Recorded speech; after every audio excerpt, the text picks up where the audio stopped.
Hi everybody, welcome back to my channel. I am so glad you're here today. Today is, what day is it? It is Tuesday. No, it's Wednesday. It's like the 22nd or 23rd. I don't know anymore. We have been uber busy lately. And I have been away from my camera, so I wanted to hop on today and start catching up. I did miss my Monday video. I apologize for that. We had company in from California, and yes, the dog has a new toy, which I'm probably going to have to stop this video and take it away from her. Maggie, thank you. We had company in for 4 days, and we have just enjoyed them, and this weather is amazing. It's going away, but it is gorgeous outside. We had 80 degrees this week. Okay, we had to take the dogs to the vet today, and I ended up going to TSC afterwards, and I got them each a new toy, so I'll have to wait now for that. We have had 80-degree days, and it is just glorious outside right now.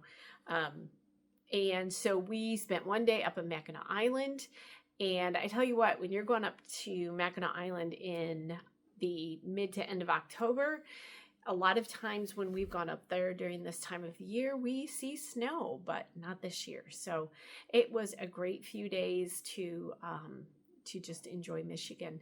So I am back at the grind this week, and I am catching up on some videos. I am in the middle of several videos right now. I'm doing some spinning and dyeing. So those are coming up here soon.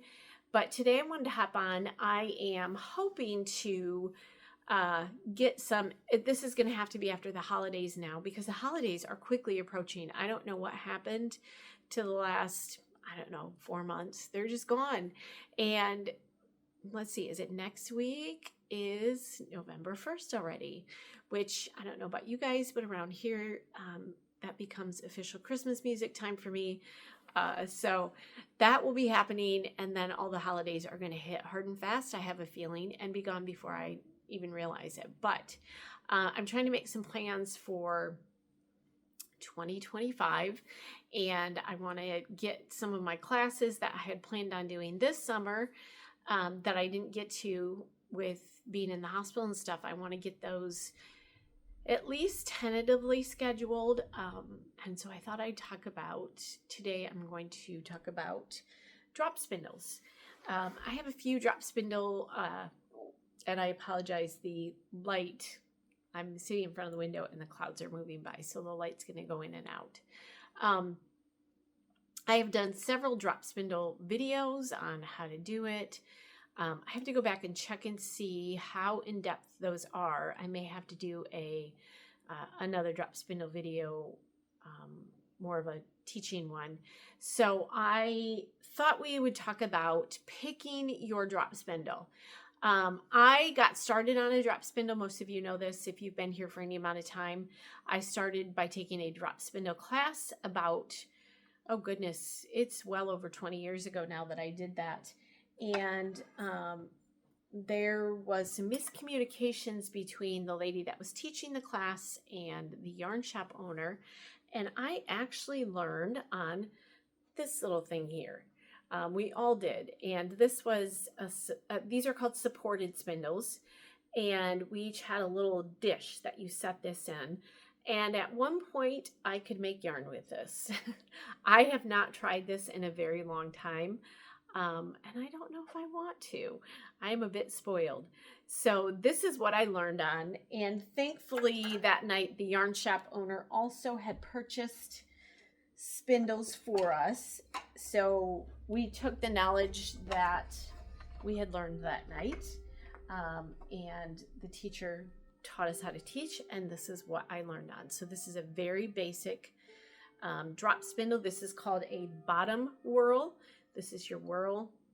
This is a spindle, and this is a bottom whirl. This is how it hangs when you're spinning. And to set this up, let's see if I can get some of this off. You just do a hitch knot up here. There's a little notch right there at the top, and that is your drop spindle. and then you spin it. And over the years, I have collected some. So I wanted to show you some of the ones I have and show you some of my favorites and why you might want to choose one over the other. So let me show you some different ones first, and then we'll go into my ones that are the favorites. So this is the one that I started on. I'm not a huge fan of this one anymore. It is very lightweight, and we're going to talk about that a little bit. It's super lightweight to the point where you don't get a lot of spin out of it. It doesn't get that velocity going. I have this one. This is Kundert spindles. This was given to me by a friend because she knew I collected them. And this is also, this is actually a top whirl. So the whirl is up here instead of at the bottom. And these usually have hooks or something on them. This is sort of a fancy wood one. Just a pretty one. And again, this one would be very lightweight. This is mainly just a part of my collection. Has a little notch here. Let's see, where's the best way? Right there, where you would put your yarn up through that way. So there's that one. I have made spindles before. They're super easy to make. Basically, all you need is the stick part and then the whirl part. And so you can make them. These are both handmade. I did these for a class a long time ago. I made these. And essentially these are just dowels and wooden wheels from the craft store.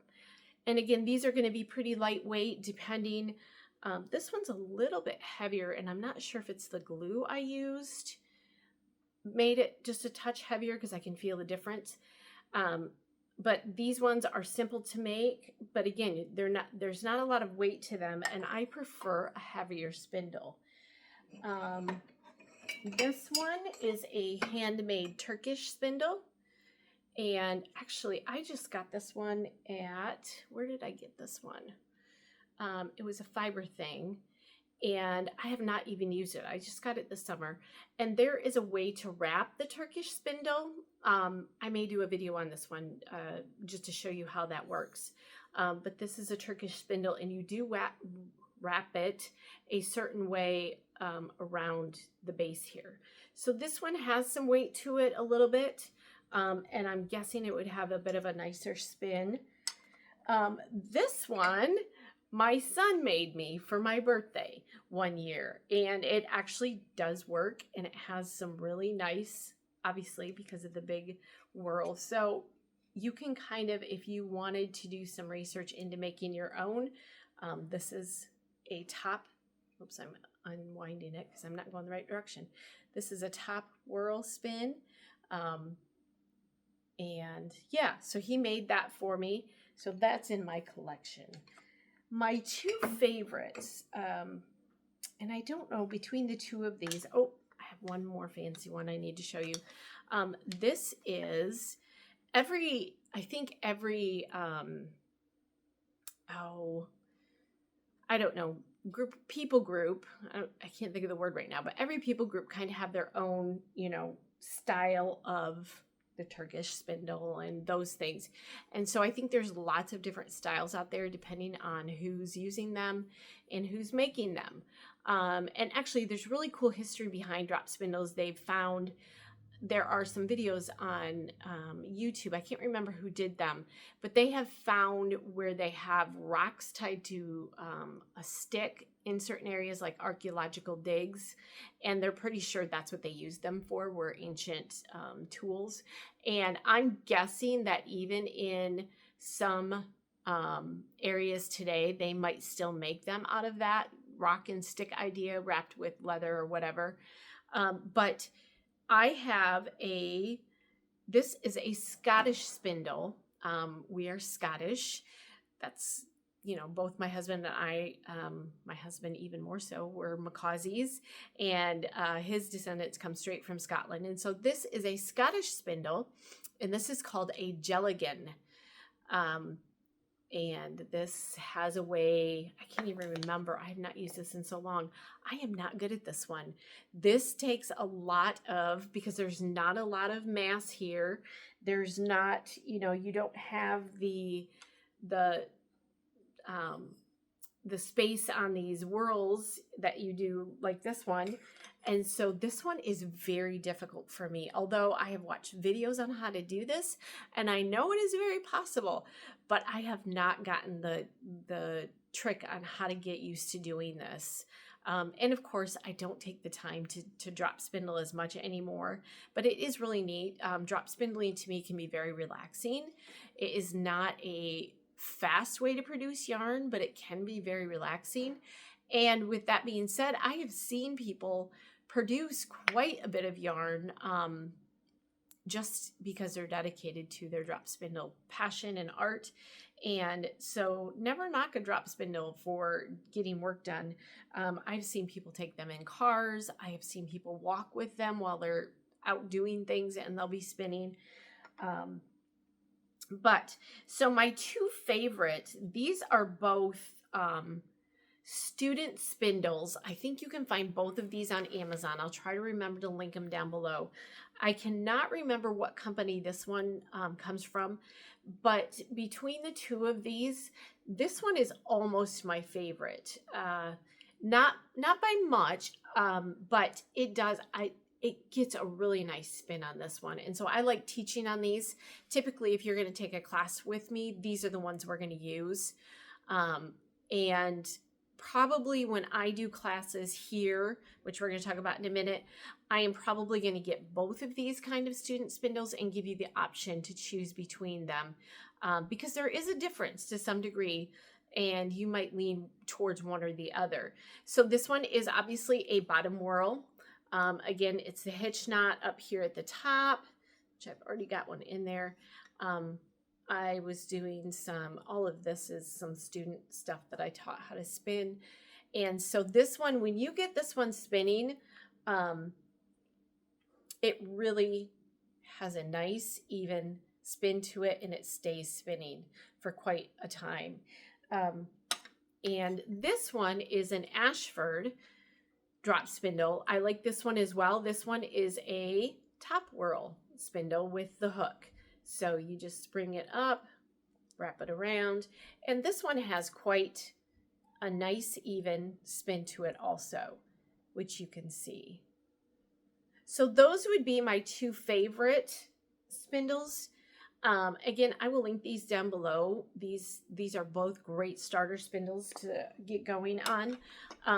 And I am hoping, I'm hoping to get some classes scheduled here coming up this winter. It'll depend a little bit on weather. Of course, here in Michigan, you never can tell. But I want to throw this out here and see if I have any people interested here in taking this class. Would you be interested in, I am toying with the idea of course, there's always the Saturday morning classes that we could do or Saturday mid-morning class, but I'm also toying on weekday classes and I want to know, so drop me a line here in the comment section. Would you prefer a weekend, like a Saturday class, or would you prefer a weekday class? And that will kind of make a difference on when I choose to start scheduling these. I know, like for us, our weekends get so filled so quickly, and weekday might be even better for me, but I'm not sure how available people are on the weekdays. So if you are interested in a drop spindle class and have a preference to a Saturday or a weekday, pop it down below. And right now I'm open to any weekdays pretty much. I can figure that out as I go along. So I am hoping to have a class scheduled. I was thinking February, March. We should be out of a huge chunk of the winter weather and we can go from there. But the classes would essentially be here at my home. And usually I do classes for about 2 hours, give or take a little bit of time there. You would get, like I said, you would have the choice of either a bottom whirl or a top whirl spindle, and you will get fiber to go with that, and you would obviously take those both home with you. So I think that covers this video, what I want to talk about. And if you have any questions or comments, as always, please put them down below. I'd be glad to answer those for you. Let me know if Saturdays are the best for you or if a weekday might work for a class. And I'm also getting ready to, well, not anytime soon, but I am thinking about doing my spinning wheel classes also. That will be after the first of the year. So I'm starting to figure out dates and things like that for those. So I think that's it. So I hope you guys have a fantastic day, and I hope